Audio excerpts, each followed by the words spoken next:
Hi, and welcome to episode 3 of Unlocking the Vault with Dan Lindstedt. We are excited to bring you yet another podcast focused on the business and the business risk.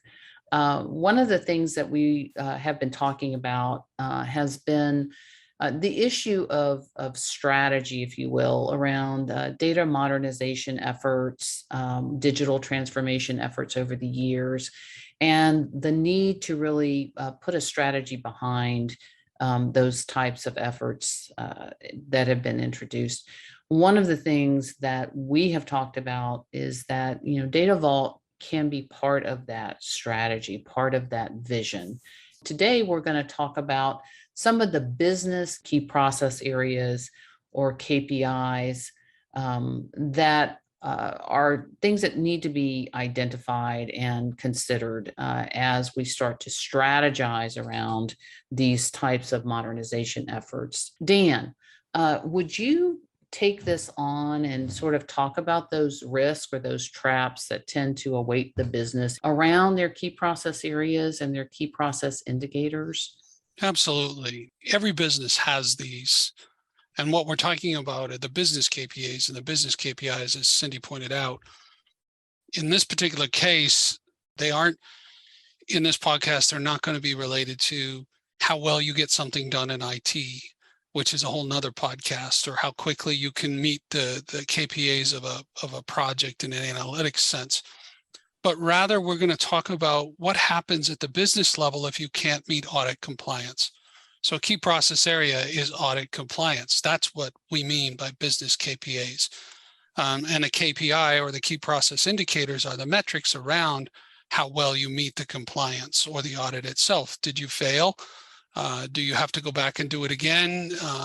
Those kinds of things are important. So compliance is associated with a risk, and there's a lot of regulated businesses out there. And there are more every day, especially if you talk about PII or privacy laws and GDPR, which gets heavier and heavier to deal with all the time as people demand, rightfully so, more access to their information or more ownership over their own information that the businesses are using. But this really speaks to businesses that have problems. How is it that a business can end up in a class action lawsuit or accused of insider trading or having problems at the executive level? Now, I don't mean to paint a black picture and say that all businesses get there. Most businesses and most business owners, myself included, want to do the right thing, and they really want to know how well are we meeting our compliance regulations? How well are we doing with GDPR, and where can we improve? And most business owners are asking these questions and looking at these things. But in order to answer those top level questions, you really have to have a historical data set that's consistent over time of your business. And I've got a story to share with everybody today. As all of you who know me know that, one, I like stories, and two, experience, nothing speaks better. So I'm going to share a story with you about a particular company. Now, this company is now defunct as of 2011, apparently, and there were good reasons why it went that direction. I did this work for a company called Quest, QWEST Communications, and they used to be in the western states of the United States, a telecom company. And this was back when I worked in Denver. They were in a regulated industry for telcos, as you might imagine, and they had fiduciary responsibilities, not just to their shareholders. And that brings up the other point there, is every company has fiduciary responsibilities to their shareholders if they're public. And if they're private, well, they have fiduciary responsibility to the owners, as long as the owners aren't, quote unquote, abusing the company. And there I go again, painting a black picture for you. So I apologize. Let's bring this back to the Quest story. I was a consultant at the time in Denver as an independent, and was invited in to build a data vault for Quest. And I went in there to help, and this was 2 or 3 years after I left Lockheed. So it was about 2003, just to put some timelines on it. And I went in and I started teaching the technical folks how to build data vaults properly. And that class went over really, really well. About 6 months went by, and the business called me back and said, well, we like what you did. Would you come back and build it out, help us build it out to include our financial data? And I said, sure, I'll come take a look. So I went back in and started talking to some of the directors in IT about ingesting their financial data. And I started asking questions, similar questions that we always ask in the data vault landscape. In 2003, again, if you listen to the last podcast, 2003, not a lot of people cared about auditable data warehouses, at least not like they do today. So today we talk about auditability as almost as second nature in analytics. And there are key process areas and key process indicators around that at the business level of how well you're doing with all of your raw data. So I asked the director of IT and the manager, where are you going to get this financial data from? What's the source system for your financial data? And remember, this is Quest Communications. We're talking about a lot of these stories that were from that time period. And I'll get to the point and share what happened here in just a minute. But the whole idea is mitigation of strategies for risk associated at the business level. What does this mean and how do we do it? Well, I asked the business folks to tell me where their source system, their auditable source system for their financial data was. And they pointed at one source system. And I said, that's great. You've got all your financial data coming in from that source system. I said, what do you do with that data today? And they pointed at a Kimble Style warehouse and said, well, it's all in there. And we take it in and we munge it up according to business rules. And then we put it out on compliance reports and audit reports, right? And these are for the auditors in regulated industry. Now, these auditors are regulatory auditors. They're a bit of a different breed and require quite a bit more stringent governance. And be glad if you've never met one of these people. They're good people. Don't get me wrong. They're good people, but boy, are they sharp. And if you try to slide one over on them, they'll catch it. There's no doubt. So they told me where they put their data, where it was coming from today and where they put their data and where they put it out. And then my next question was, how do you meet a 15-year-old compliance report? What's going on that's driving you to ask the questions? And one of the managers spoke up in the meeting and said, well, quite frankly, if we get asked to produce a report that's 5 years old, 2 years old, we struggle.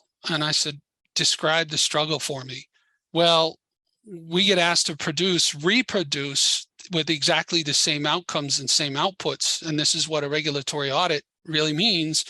Reproduce those exact same numbers from 2 months ago so they can compare them with the numbers from today, right? Or from last month or this month or whatever the case is. And he was hesitant to tell me exactly what they were doing with it. I said, well, where is all the raw data? And he said, raw data? We don't have the raw data. And I said, well, what do you do to reproduce that? Because the regulatory auditor is going to ask. And he said, well, we restate the data. I said, restate, what do you mean? And he fumbled around. He looked around the room nervously and he got a nod from somebody else. And he said, well, we pull the data out of the Kimble warehouse. We munge it further back in time and we reinsert it. I said, what? You mean you take today's business rules and apply it to historical data that's already been changed according to last week's, last month's, 3 months ago rules? He said, yes. And I said, well, that's not going to fly. Do you have backups? For the data vault, we can't source that data. And he started to say, I can't, we don't have. And his supervisor stood up and said, you need to sit down now. So the supervisor then took over and explained to me that they don't have the raw data for history.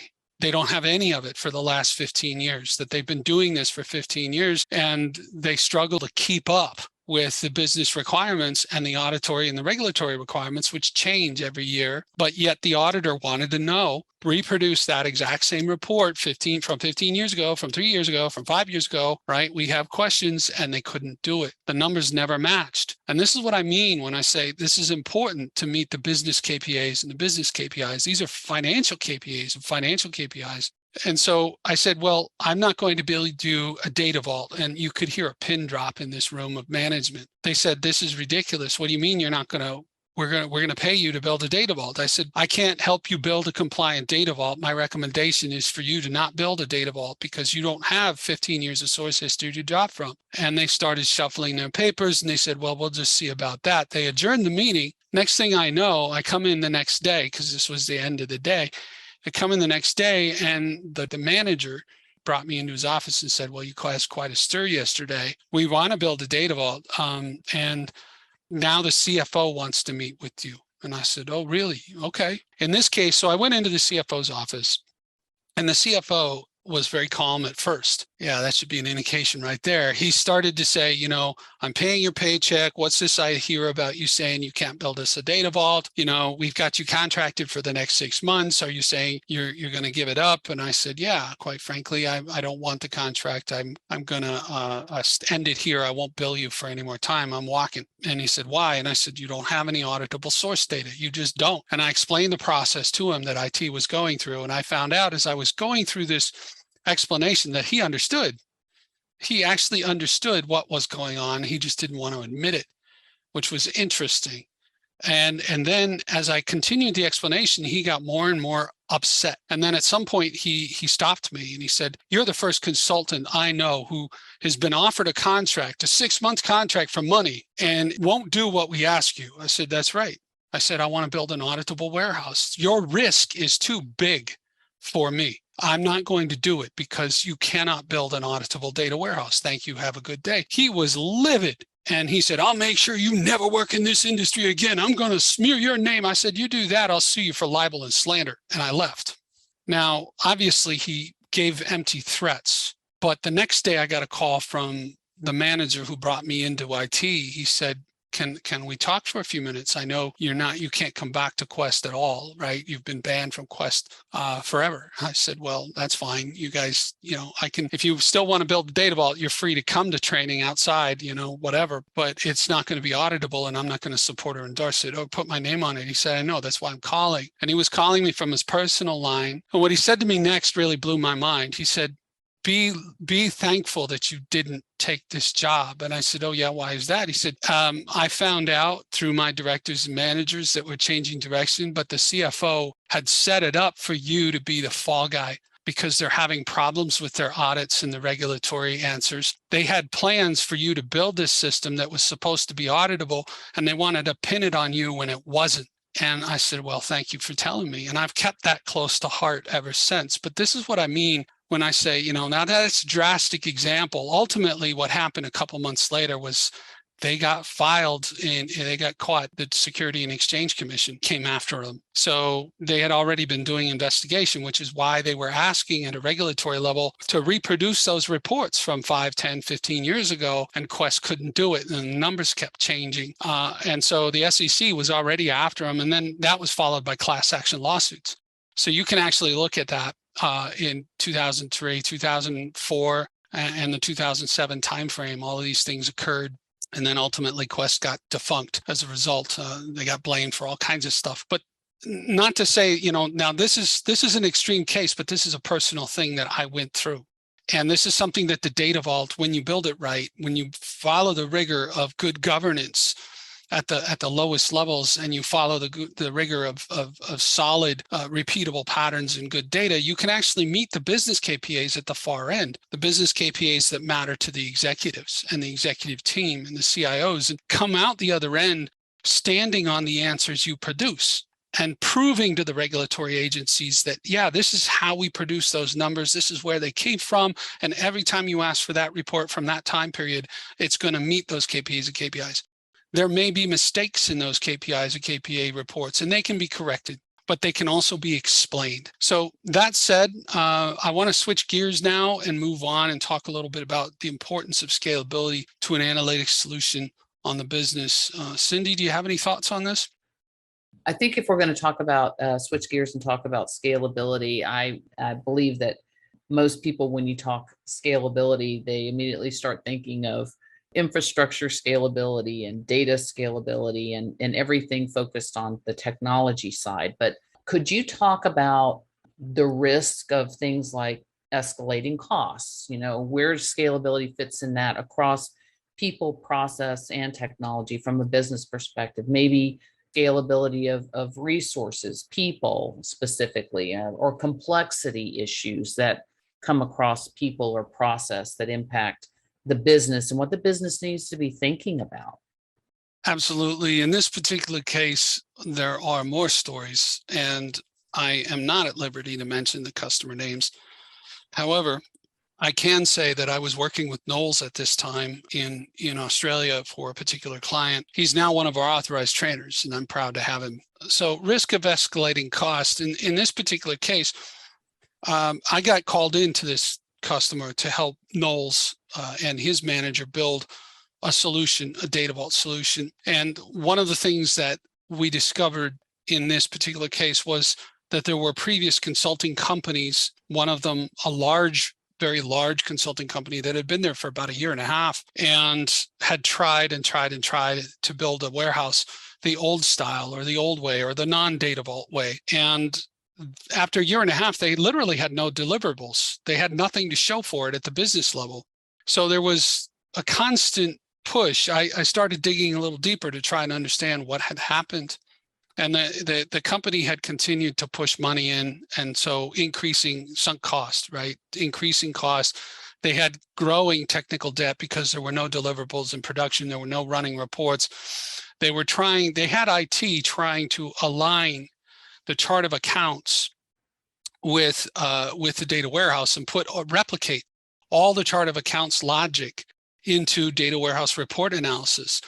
And that just was ridiculous in my estimation. But they had greenfielded this effort over the course of 4 or 5 years. And by greenfielded, what I meant was they'd asked the company, well, let's stop what you're doing, re-baseline it, reset it, put new people on it, and restart it again.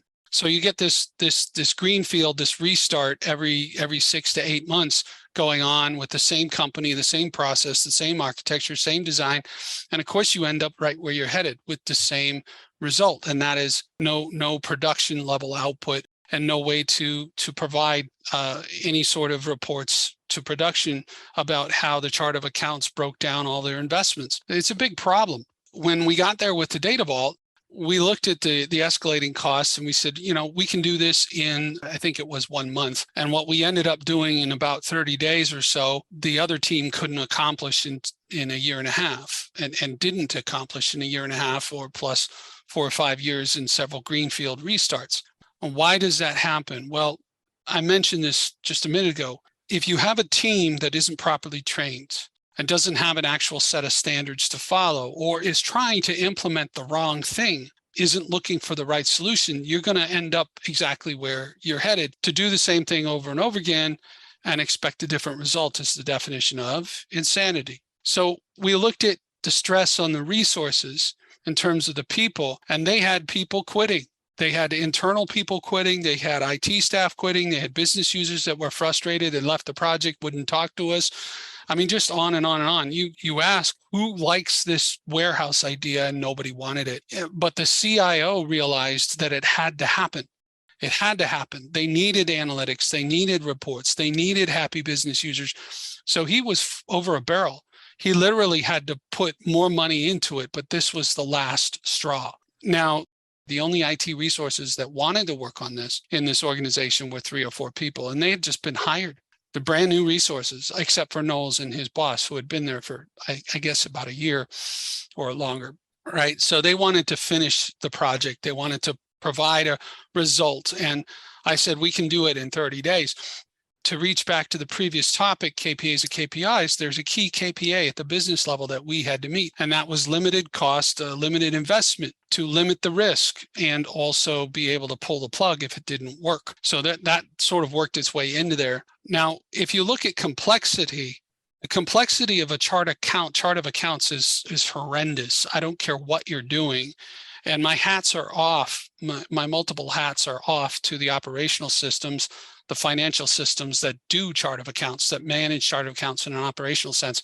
It is a difficult task. Now, what they wanted from the warehouse was chart of accounts reports on a frequent basis. On a weekly, they would be happy to get it on a monthly basis. But they wanted these reports, these historical reports, the analytics and all of that to line up with the chart of accounts in the operational system, which kept changing. And so I went to the CFO with Nols after about 3 or 4 days of interviewing all the people. That's one of the first things I did. Talk to the disgruntled business users, talk to some of the project sponsors that were also disgruntled. And I said, well, what's going on? And they said, it's extremely complex. We have this chart of accounts. We have this. We want you to build the chart of accounts in the warehouse. And I looked at them and said, hold on. Why reproduce all this complexity when you have an operational system that's doing it right? I said, who do you trust? Do you trust the operational system? And they said mostly, 98% trust the operational system. Well, of course, the operational system runs, you got it, the financial regulatory reports. And so they have to trust it, but they don't have all the historical data there. I said, well, even if I rebuilt, or our team was able to rebuild the chart of accounts in the warehouse, is that the right place? Would you trust it there? And they said, based on previous performance of the other consulting companies, no. We only got to a 10% trust factor. And even then, we never saw production output. Never. Not once in the last 5-6 years. I said, well, I think there's a better question. There's a better place. So I did a little more digging, and then I went back to the CIO and I said, hey, look, you've got this middle tier system that once a month does books close, right? So they were feeding these chart of accounts into this middle tier operational system, which did all the closing of the books for regulatory purposes. And I said, well, how much money would you spend to bring a programmer in to modify the operational system? And the CIO held up their hand and went, that's not going to happen. We don't modify operational systems, especially for warehousing purposes. I said, oh, hear me out. So how much money would you spend? How much would it cost to bring in one person to modify this system? Because this system actually produces intermediate files along the way. Intermediate files that are considered cache or temporary, they get deleted at the end of the closing of the books process. Bring in one person to persist those intermediate files and then to make a copy of them and send them to the warehouse, versus having us repeat the programming of the chart of accounts. Over here, if you do that over here, first off, you're never going to finish. That's been proven. But second, the complexity is out of bounds, out of scope. There's no way we're ever going to manage the complexity.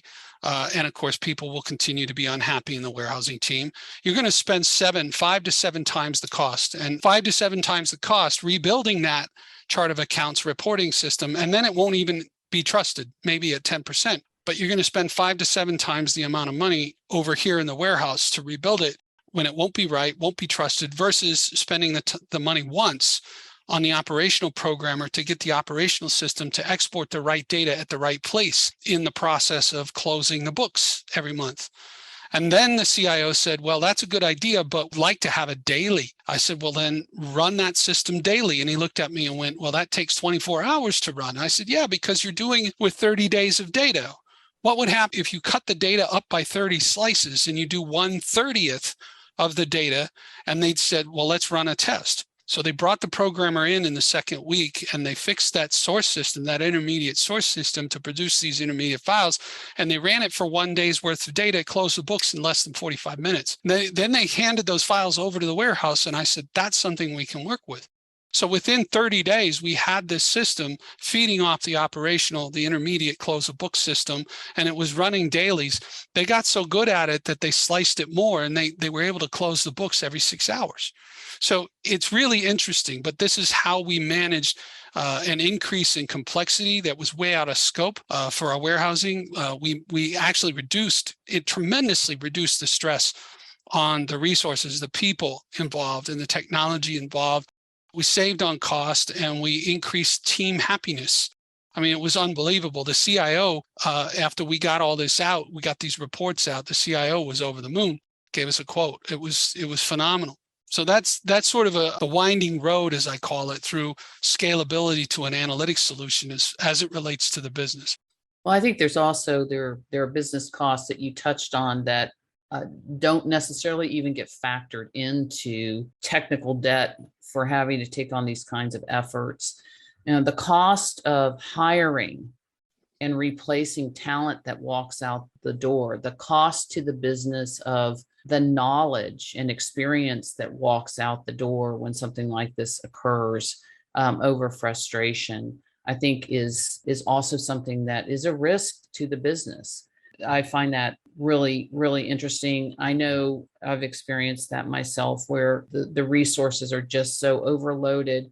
People are so frustrated. But you also touched on something else around KPAs and KPIs for the business. Oftentimes when we walk into a new customer, if you will, or a new effort for a data warehouse, I would say the business has some culpability in some of the frustration that occurs in exacerbating I'm going to say technical debt. Part of that is oftentimes when you ask the business what they're looking for, their push is, we want all the data.